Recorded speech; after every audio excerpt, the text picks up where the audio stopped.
I'm Leon Todd for G66. On today's installment of Get Gig Ready, I want to show you how to use the VP4 with some of your favorite pedal boards to put together a gig-worthy pedal board. Of course, we should start by talking about the actual board that you use. There are so many options out there at the moment. I really like this two-tiered design. This is a Nuix Bumblebee large board. I like it because you can move the slats around and have space to run cables through, but you can also have a lower rung for your effects that you might be using a lot to turn on and off, and then a higher rung to have something like the VP4 on.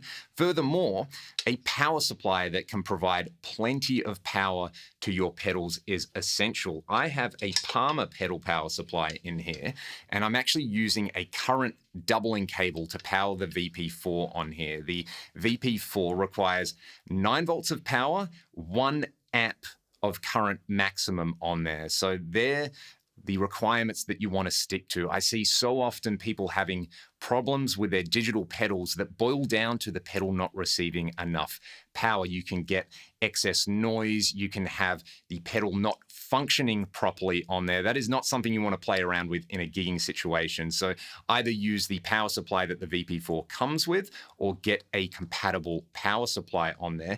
The other thing that I think is essential is securing your pedals to your board. I swear by Dual Lock on here.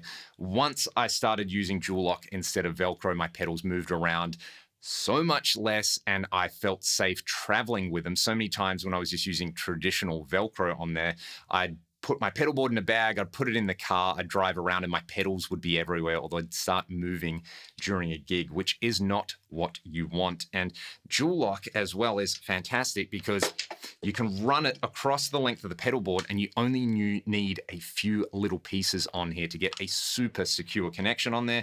Furthermore, when you actually press the pedal on there, you get a really satisfying ka-chunk happening on there. So what I'm going to do is actually take the VP4 off this board and put a few of my other favorite pedals on here so that I can demonstrate effect order on here and just talk about a few things to consider when you do put your pedal board together. Let's get started with a pedal board that I put together recently on my channel. I'm going to use this to demonstrate the importance of effects order on your board. I've got an Electro-Harmonix POG as the first item in my chain. That's running into the Past Effects booster and line driver. Then I've got my tube preamp, the Friedman IRJ. That also has optional power amp simulation and IR loading so that I can use it direct. I'm coming out of the Friedman in mono, and that's going into the TC stereo chorus and flanger. Set up as a stereo chorus, so I'm using this to make my signal stereo and generally sound wider. Then I've got a stereo delay, the Strymon Dig, and a stereo reverb, the Strymon Big Sky MX. This is my preferred ordering of effects for the following reasons. One, I really like having my reverb more as a spatial effect, the way you'd use it in the studio. And the same thing goes with the delay over there. That's why I've placed them at the end of the chain. It's mimicking a typical studio setup. It's stereo, it's lush, it's very wide. Generally, running delay and reverb in front of a heavily distorted amp can sound a little bit messy and undesirable, except for certain styles. If you're playing post-rock or shoegaze, you might want to set your pedal board up like that. I generally play hard rock and metal, which is why I like that studio style setup there. To the front of the chain, the POG is going to be providing an octave effect and some filtering, and it needs to see the cleanest guitar signal possible to operate optimally, which is why I've placed it before any distortions or boosts. If I had a wah or a compressor on the board, I'd have no problem placing them in front of this pitch shifting effect over here, but every time I see people complain about pitch shifters affecting their tone or not working optimally, it's generally because they've placed them towards the end of their chain. So in general, anything that's dynamic, anything that's going to do radical pitch shifting effects, you want towards the front of your chain. If you've got a fuzz pedal that is very sensitive to your guitar pickups, you probably want that first in line as well. I've got the Past Effects booster and line driver right before the preamp in there because not only am I using it to give me more gain, I'm using it for its tone shaping and sculpting ability on there. It's going to beef everything up and make it tighter. There's multiple channels on the IRJ. That's essentially standing in for either multiple drive pedals or a channel switching amp. And then the rest of the chain all needs to be powered by that power supply and cabled up. So I've got one cable in here, another between the POG and the BLD, another to the IRJ, another into the chorus. Then I've got a pair of cables going into the dig and another pair of cables going into the Big Sky MX. There's a lot of cabling happening on there. And this entire section could easily be replaced by something like the VP4, which I'm going to do right now. So what I've done is I've replicated some of the effects that I had with the standalone pedals on the VP4, simply using it in effect mode. So I've got my chorus on button number 1. I've got my delay on button number 2.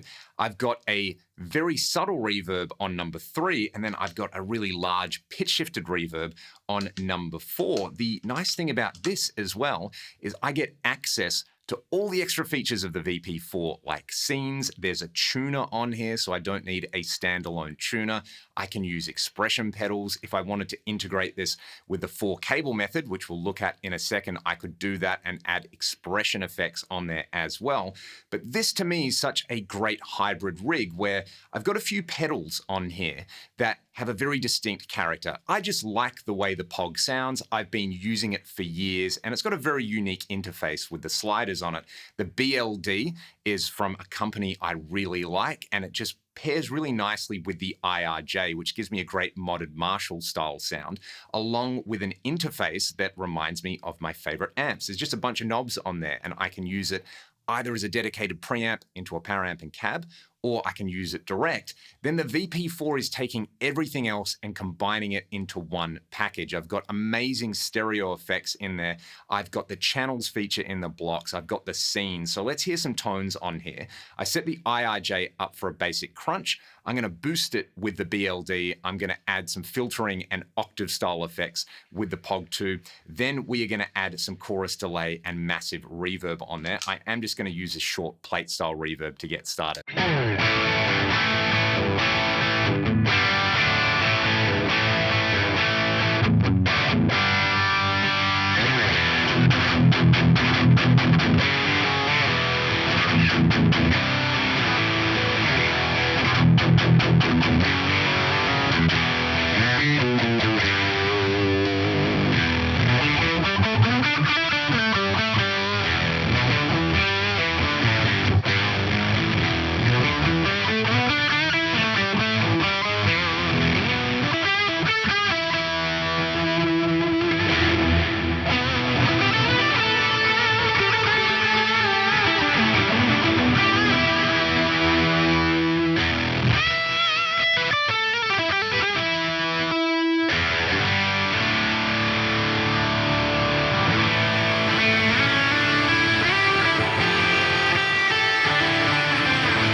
There's some stunning sounds with that combination. You can also see that I've got access to the tap tempo and the tuner on the VP4 easily over here.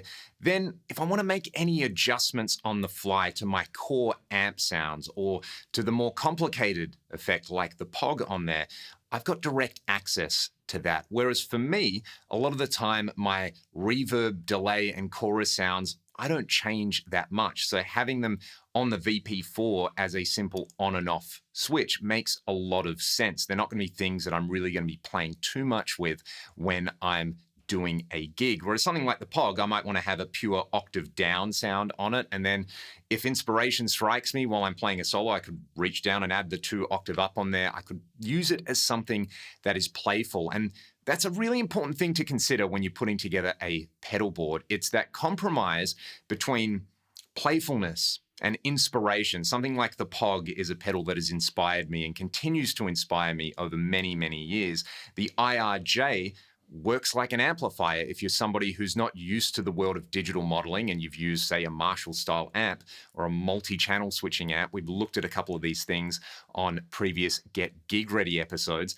It just makes sense. It makes that delve into the unknown a little easier if you're new to direct tones on there. But then something like the VP4 takes the extra complexity out of something like a Big Sky Dig combination on there, where you're probably just going to be using presets anyway.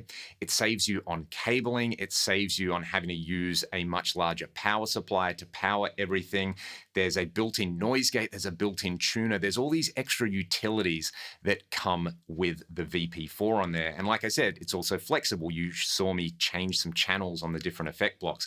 I could be using scenes on there if I wanted to. If I come over here and select the mode, I can go through 4 different scenes that I like on there. I could use the MIDI on the VP4 to control the IRJ as well and really make this the brain of my rig. I could also use it using the 4-cable method, which I'm going to demonstrate really quickly. I've got a separate 4-cable method tutorial up on my channel that you can check out, but basically I'm going to use this to add a wah to this setup in front of everything else and still have the reverb and delay where I run this in the effects loop of the IRJ. The only downside is that it's mono, but 95% of the gigs I do in my life are mono anyway. So the routing here is I'm plugging my guitar into the VP4. I've got the wah and the phaser as the first 2 blocks. I'm coming out to the Pog, the boost, and the IRJ. Then I'm coming back into the VP4, applying delay and reverb, and then just going out either direct, which I'm doing right now because I'm using the power amp sim and the IRs in the IRJ. If this was a traditional amp, I just place it in the effects loop. So let's have a listen to what we can do with that.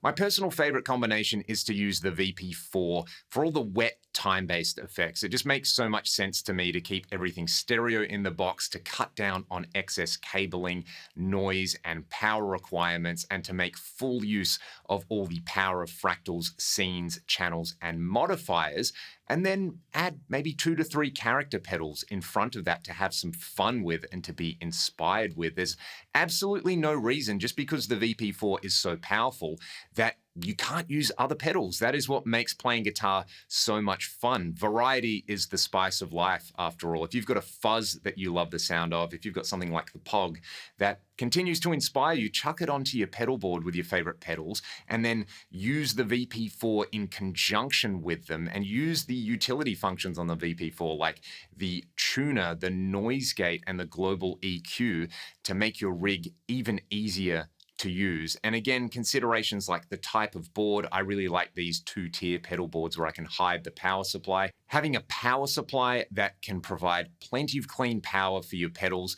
not just the ones you've got now, but any future pedals you plan on adding to expand your board or change in and out for different gigs. And then using dual lock. I feel like any pro gigging pedal board should not be using Velcro. Dual lock is just so much stronger and more durable. And then having an option that is easy to carry around. If you don't have to fly or freight your gear, a soft bag that you can put over your shoulder and carry with you is a great way to carry your pedal board around. If you are flying or you're having to freight your gear, absolutely use a hard case. Don't risk your gear. You've invested so much money and time in it. Why not invest a little bit more to have a great solution to carry it around? I'd love to hear from all of you how you are not only using the VP4 in your rig with other pedals, but what you're powering it with and what you're storing it with. Any other questions, let me know in the comments, and I will see you all next week for another episode of Get Gig Ready.